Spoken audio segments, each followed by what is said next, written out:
Hello everyone, I am Anjali Soni, your maths educator. हम पढ़ रहे हैं थर्ड ईयर का paper first, that is real analysis. तो आइए स्टार्ट करते हैं। लास्ट वीडियो में हमने एलएचएल और आरएचएल के एग्जांपल्स किए थे, उसी सीरीज को आगे बढ़ाते हैं और आज दो नए एग्जांपल्स और करेंगे। बट उसके लिए हमें पहले समझना होगा ग्रेटेस्ट इंटीजर का कॉन्सेप्ट। तो आइए स्टार्ट करते हैं ग्रेटेस्ट इंटीजर के साथ। तो ग्रेटेस्ट इंटीजर फंक्शन क्या होता है? एक स्पेशल टाइप का फंक्शन है। इसके अंदर क्या होता है कि कोई भी रियल नंबर अगर x है और उस पर हमने ये फंक्शन लगाया है तो उसका क्या मतलब होता है? सबसे पहले तो इस फंक्शन को लगाया कैसे जाता है? अगर उस x को मैंने स्क्वायर ब्रैकेट के अंदर पुट कर दिया है तो इसका मतलब क्या है? उस x पर क्या लगाया जा रहा है? ग्रेटेस्ट इंटीजर फंक्शन लगाया जा रहा है। तो आइए ग्रेटेस्ट इंटीजर फंक्शन को हम लोग एग्जाम्पल से समझते हैं। लेट्स से मैं x की वैल्यू ले लेती हूँ 2.8, ठीक है। और अब इस पे मैं ग्रेटेस्ट इंटीजर फंक्शन अप्लाई करती हूँ।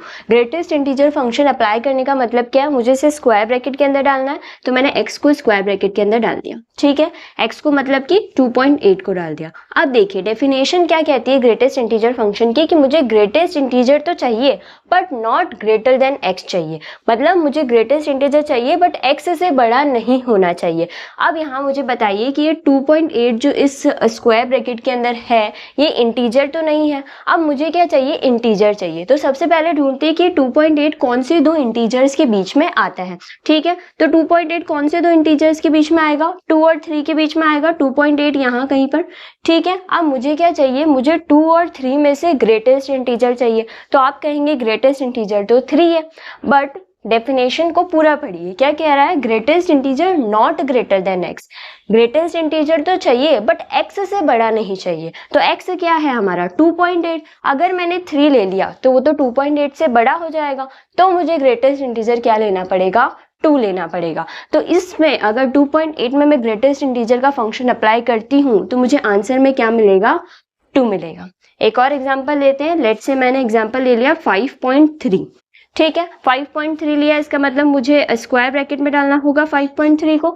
अब मुझे चेक करना है कि 5.3 कौन से दो इंटीजर्स के बीच में आता है। तो मुझे पता है 5.3 जो है वो 5 और 6 के बीच में आता है, ठीक है। अब मुझे पता है 5 और 6 में से ग्रेटेस्ट इंटीजर तो 6 होता है, बट अगर मैंने 6 ले लिया तो वो तो 5.3 से बड़ा हो जाएगा। मुझे 5.3 से बड़ा तो जाना ही नहीं है। अब मुझे इंटीजर लेना है तो इंटीजर तो मेरे पास 5 ही है, तो इसका आंसर क्या आएगा?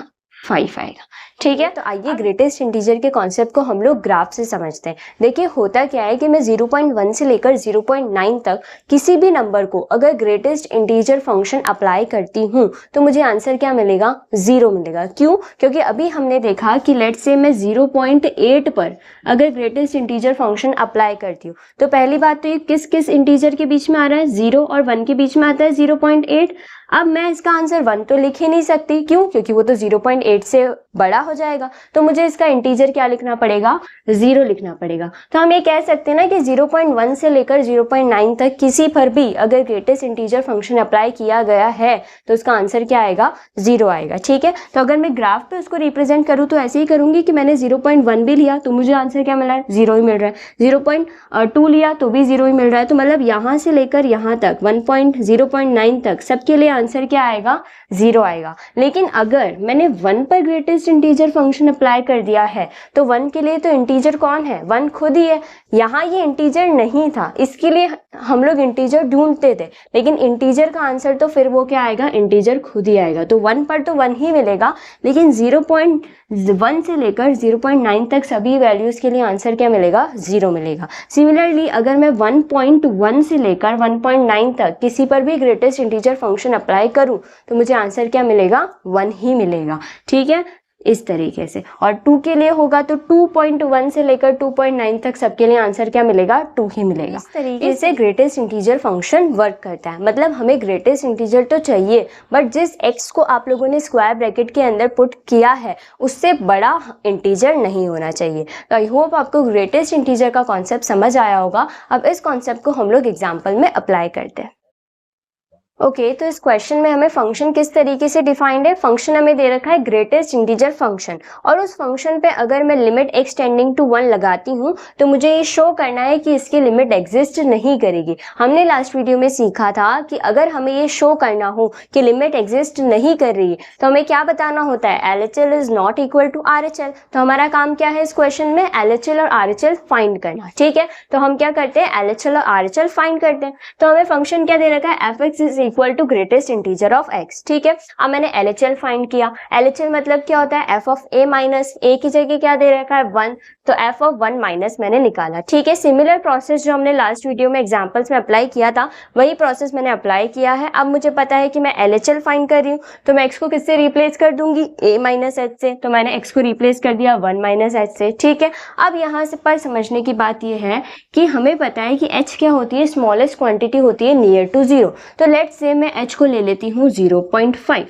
ठीक है, अब अगर मैं 1 में से 0.5 को माइनस करूं तो मुझे क्या मिलेगा 0.5, और यहाँ पर ये अगर 0.5 पर ग्रेटेस्ट इंटीजर फंक्शन अप्लाई हुआ है तो फिर इसका आंसर मुझे क्या मिलेगा, इसका आंसर मुझे 0 मिलेगा। समझ में आया? तो यहाँ से इसको अगर मैंने लिमिट अप्लाई करी है तो इसका आंसर क्या मिलने वाला है, 0 मिलने वाला है। सिमिलरली अगर हम RHL निकालेंगे तो RHL में हम लोग क्या लिखेंगे, f of a plus a की जगह 1 प्लस, सिमिलर प्रोसेस मैंने अप्लाई किया है। और RHL फाइंड कर रहे हैं इसलिए x को किससे रिप्लेस करेंगे, 1 प्लस h से। तो 1 में अगर h प्लस होगा तो h को अभी हमने डिसाइड कर रखा है 0.5, तो अगर मैं 1 में 0.5 प्लस करूँ तो मुझे क्या मिलेगा, 1.5 मिलेगा। और अभी हमने सीखा कि 1.5 पर अगर ग्रेटेस्ट इंटीजर अप्लाई कर दिया जाए तो उसका आंसर क्या आता है, उसका आंसर 1 आता है। तो यहाँ पर RHL की वैल्यू क्या आएगी, 1 आएगी। तो हम देख रहे हैं LHL तो क्या आ रहा है 0 और RHL क्या आ रहा है 1। तो अगर LHL और RHL इक्वल ही नहीं है तो इस फंक्शन की लिमिट कैसे एग्जिस्ट करेगी, तो हम कह सकते हैं कि इस फंक्शन की लिमिट एग्जिस्ट नहीं करेगी। सबसे मेन समझने वाली बात यहाँ यही थी कि 1 में से अगर कुछ माइनस करोगे तो 0 पॉइंट समथिंग नंबर आएगा, और 0 पॉइंट समथिंग नंबर पे अगर आप ग्रेटेस्ट इंटीजर फंक्शन अप्लाई करोगे तो आपको आंसर में इंटीजर 0 मिलेगा। और 1 पॉइंट समथिंग पर अगर आप ग्रेटेस्ट इंटीजर फंक्शन अप्लाई करते हो तो आपको आंसर में क्या मिलेगा, 1 मिलेगा। तो हम कह सकते हैं कि hair LHL is not equal to RHL, hence limit of this function does not exist। ठीक है, ओके तो आई होप आपको ग्रेटेस्ट इंटीजर का कॉन्सेप्ट और उससे रिलेटेड ये एग्जाम्पल समझ आया होगा। ओके तो आइए अब एक लास्ट एग्जाम्पल करते हैं। सिमिलर पैटर्न का एग्जाम्पल है, इसमें भी ग्रेटेस्ट इंटीजर फंक्शन का कॉन्सेप्ट ही अप्लाई होगा, बस लैंग्वेज को थोड़ा सा चेंज कर दिया है। तो आइए क्वेश्चन को पढ़ते हैं।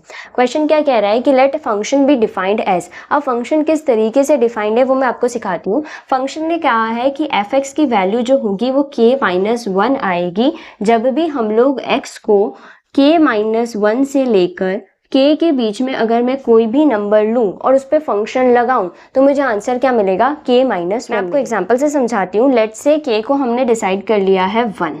ठीक है, तो k-1 क्या हो जाएगा, k-1 हो जाएगा 0। तो हम क्या कह रहे हैं कि अगर मैं x को 0 से लेकर 1 तक कोई भी वैल्यू रखती हूँ तो मुझे आंसर में क्या मिलेगा, 0 मिलेगा। मतलब कि 0 से लेकर 1 तक मैंने किसी भी वैल्यू पर अगर फंक्शन को अप्लाई किया है तो मुझे आंसर क्या मिलेगा, 0 ही मिलेगा। तो इसका मतलब ये नहीं हो गया कि 0.1 पर भी मैंने अप्लाई किया तो आंसर क्या मिलेगा, 0। 0.2 पर अप्लाई करूंगी तो भी 0। सिमिलरली अगर मैं 0.9 पर भी अप्लाई करती हूँ तो मुझे ये आंसर मिलने वाला है 0, और 0 पर अप्लाई करने पर भी क्या मिलने वाला है, 0। तो ये वही तो बात है जो अभी हमने ग्रेटेस्ट इंटीजर के कॉन्सेप्ट से समझी थी, बस इसमें directly greatest integer function define न करके फंक्शन को इस तरीके से डिफाइन कर दिया। ठीक है, तो ये एग्जांपल आप लोग खुद ट्राई करेंगे, बट फिर भी आपको कहीं भी अगर लैंग्वेज लिखने में प्रॉब्लम आती है तो आपको पता ही है, मैंने डिस्क्रिप्शन में लिंक शेयर कर दिए जहां जाकर आप इसका प्रॉपर सोल्यूशन देख सकते हैं। ओके तो आपने देखा कि हमने LHL, RHL और उससे रिलेटेड जितने भी एग्जांपल्स थे सारे ट्राई कर लिए। आई होप आपको ये सारे एग्जांपल्स बहुत अच्छे से समझ आए होंगे। ओके तो आज की वीडियो में बस इतना ही। अब लिमिट ऑफ 1 वेरिएबल में हमारे पास कुछ थ्योरम्स बची है जिसे हम लोग नेक्स्ट लेक्चर में करेंगे। So stay tuned for the next video. Thank you.